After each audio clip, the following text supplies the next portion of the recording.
So it's been a little while since I've done a solar cooking video, but I wanted to put this one out there because I came across a solar oven that has really just blown me away.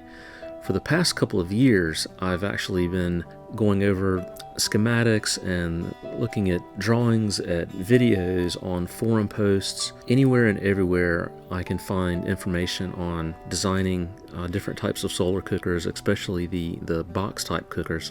Not too long ago, I stumbled upon the Suntaste website. On their website, they have a solar cooker called the Suntaste, and it comes in a couple of different sizes. But immediately when I saw this design, I knew that this was something I was going to have to investigate a little further, because the dimensions were very, very similar to what I was going to build on my own. However, and I have to give it to the engineers or the designers who made this Suntaste oven, because they've taken it even a step farther than all the research that I had done by using cork as the main material that the oven is made out of. It makes perfect sense to use cork because it is an extremely good insulator. It's fairly durable. It's not very permeable to liquids and things like that. And I did some research on this particular oven, and I found out that they actually use the actual raw cork material from the cork oak tree, which is basically just the bark of the cork oak tree. So what this means is that they're using cork that is a completely renewable resource. Whenever you take the cork bark off of the cork oak tree, it does not hurt the tree. It continues to, produce the cork bark. So this really just made a lot of sense, because one of the main problems that I was having with my designs is that they were pretty heavy. I think the lightest design that I had come up with was probably around 50 to 55 pounds. And that's actually fairly light for a DIY type box solar cooker that is fully insulated, that utilizes actual glass, none of that plexiglass stuff. So somehow they have been able to get this oven down to, it says on their website that it's 26 pounds. Honestly, it doesn't even feel that heavy. I'm wondering if the 26 pounds is with the oven and the shipping box and materials and stuff like that as well, with all the things that it comes with, because it feels more about 18 pounds to me, which is a really good weight because it's light enough to still travel. It's easy to carry in and out of the house. It's still got enough weight to where it's not going to fly off the table outside in a good strong breeze. So as you can see in this unboxing, it does come fully assembled. The only thing that I had to do was just basically peel off the plastic protective covering over the reflective surfaces, and I just kind of gave it a quick wipe down, just brushed out any dust and any of the fingerprints and stuff on the glass and reflective surfaces, just to make sure you're getting the most efficient heat transfer. And I was up and running in 15 minutes. I mean, I was just blown away at how fast that, you can be cooking with this thing. Normally when I do solar cooking, it takes me about, a half a day to kind of prepare. I'll decide on what recipe that I'm going to do. The first thing that I usually go to in the morning is something like fresh baked breads or some muffins. So I did decide, I just couldn't help myself. I had to go for the blueberry cheesecake muffins.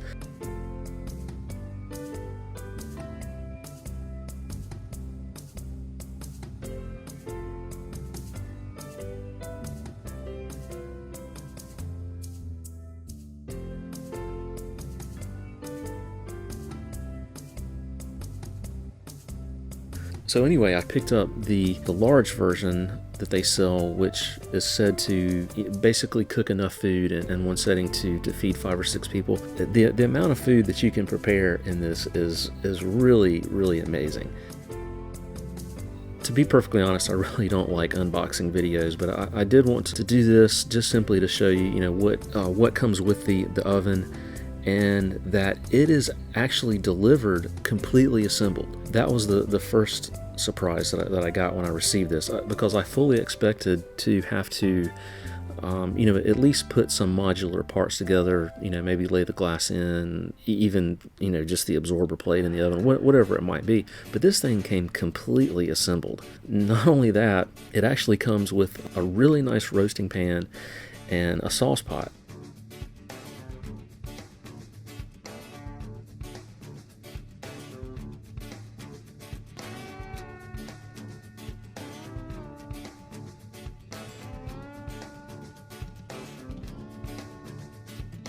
So after I put the muffins in the oven, I realized I would have plenty of time to fix lunch and probably dinner. So I decided to fix what is probably my favorite solar cooking dish, hands down, which is meatloaf. And I know that sounds strange. I know a lot of people probably don't like meatloaf, but it comes out just superb in a solar oven. It tends to retain all of the juices, and the flavors just seem to blend really well. It seems to benefit from the longer cooking times. So here I'm going to show you how I put together my meatloaf for solar cooking. Just a pound of hamburger, coat that with a little bit of light olive oil, and then I crack either 1 or 2 eggs. On top of that, I'll add a few breadcrumbs to it. Those are like the seasoned breadcrumbs. A little bit of onion, and then in my garden I raise sweet peppers and hot peppers, so I add some of my favorite sweet peppers. This pepper is called a yummy orange sweet pepper. These are really, really superb, highly recommended. And then I add some red, what's called lunchbox peppers, which is also a sweet pepper. The peppers really add a nice flavor to it. And then I get fresh sugar snap peas, and I take the peas out of the pods and I put the peas into the bowl. It makes a huge difference over just using like canned peas.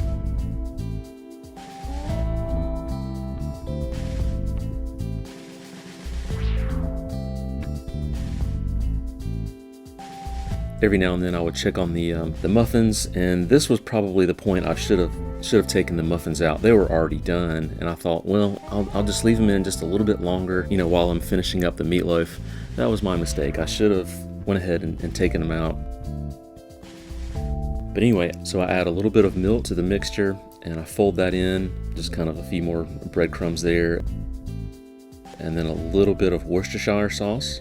And then I add, this is my own making. This is a Caribbean style mango Scotch bonnet hot sauce, which is just phenomenal. It's got a little bit of sweetness and quite a bit of heat. A little bit of brown sugar, maybe just like a tablespoon or so of brown sugar. And what this does is it helps blend with the sauce that I put on top of the meatloaf.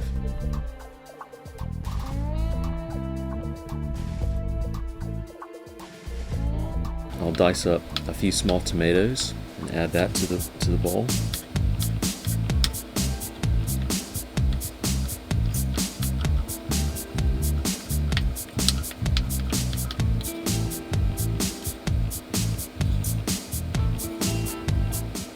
And then I'll make some toast, and I'll dice up the toast and add that in.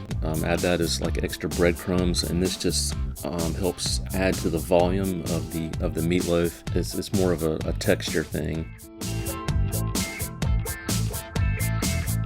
And then I'll add a little bit of salt and pepper, fresh ground pepper. It's pretty hard to beat. And then I'll fold everything in. You try not to overmix everything. And then I've got a little homemade salsa that I mix in there as well. That's obviously optional. The hot sauce and the salsa is obviously optional. So I'll load this mixture into these small little loaf pans, and that seems to be the perfect size for making like a meatloaf that would feed about 2 people. So for the sauce on top, I add a little bit of ketchup, some sriracha, and then I'll add some honey Dijon mustard and blend that as well. Sometimes I'll add in a little bit of brown sugar to this part as well. It helps the caramelization and the glazing process.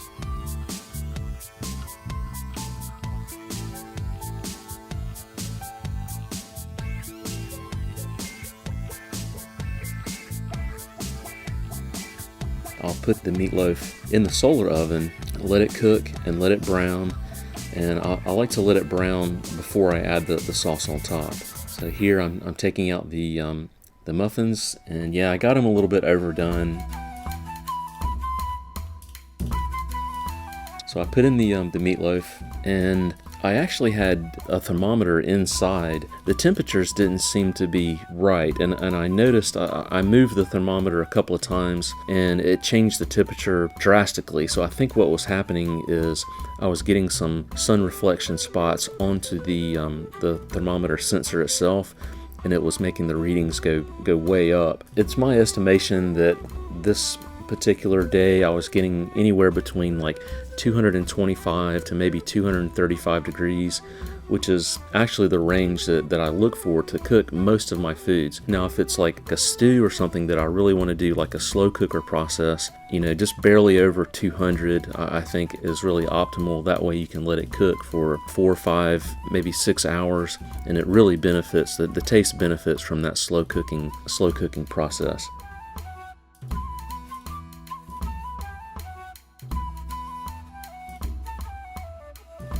But these muffins, even though I browned them just a little bit too much, they were still really, really good.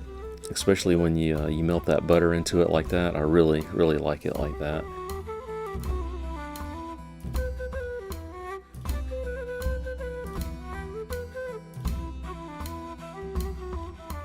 But that's one of the beauties of solar cooking, is that it never really like burns it. You can kind of overcook it, but it won't ever burn it, so you don't lose the food.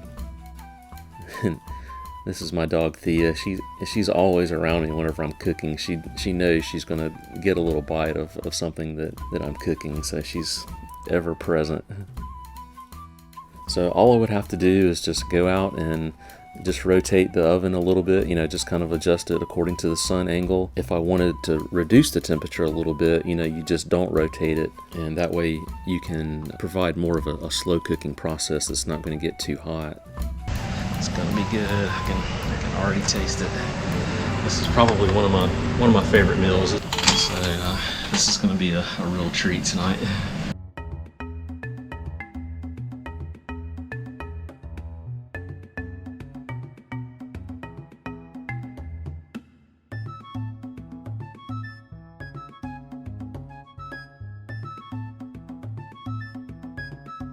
So here I was checking on the browning process of the meatloaf, and it's just right. So I'm going to take it out, and this is the part where I add the sauce to the top. If you add the sauce too early, it takes too much of the liquid out of the sauce, and it becomes, I don't know, almost like a rubbery feel on top, and you don't want that. So you add your sauce, you know, late into the cooking process, and this is just really a nice finishing touch to the meatloaf. It adds just a little bit of spiciness, you know, with the mustard, and that blends really, really well with the hot sauce that I add to it, and a little bit of the salsa inside.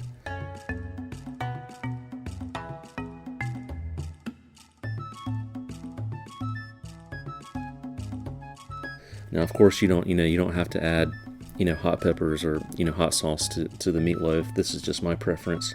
I do highly recommend adding just a little bit of spice, though. It really seems to make a meatloaf that most people seem to enjoy.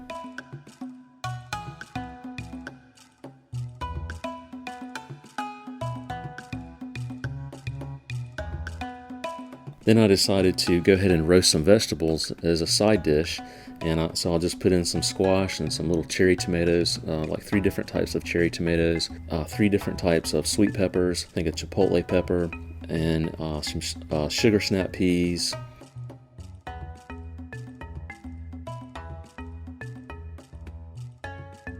And I also add in a couple of my favorite herb bundles. Sometimes I'll dry out the herbs at the same time that I'm cooking.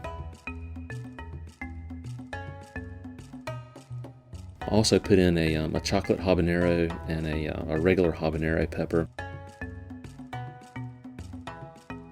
There's just some dishes that just really do taste better cooked in a solar oven in comparison to a regular oven or microwave. I don't know if you can see this or not, but the juices are already bubbling in the little mini loaf pans. It's really quite hot in there. it's probably about done. I'm gonna let that sauce caramelize just a little bit more before I take it out. But it's looking really good. These were actually with the Sun Oven. This was kind of a nice surprise. These are really lightweight, and they feel like they're definitely non-stick. This is by a company called Grillo, but it's got a really nice non-stick finish to it. And they're nice and lightweight, but it's a dark metal, so it absorbs the heat really well. So I'm thinking that these are going to be perfect for, like, soups and stews, and you could probably even put like a whole chicken or like a Cornish hen in there. That would easily fit in there.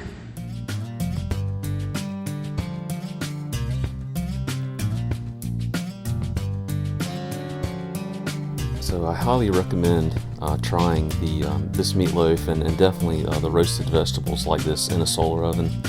It's just so easy. I mean, you can do other things. You can work outside in the yard, or that's normally what I'll do, while the food is cooking. And then you can just, every 15 or 20 minutes, just go and just kind of slightly rotate the oven to keep the sun angle correct for the reflection. But at the end of the day, it's just so nice to you can just smell it cooking, and at the end of the day, you've got a nice dinner, and it's fairly healthy, and it feeds quite a few people. I fixed a little extra because I was going to eat one for dinner, and then probably lunch, and maybe even dinner for the next day. So I fixed 2 of them.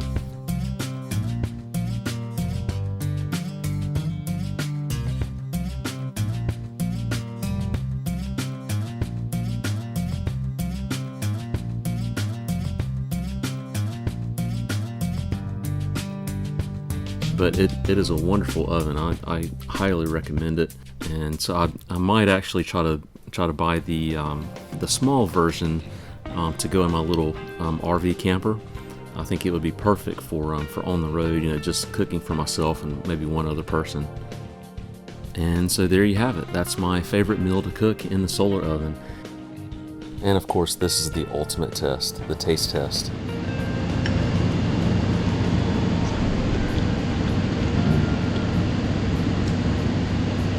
Just right.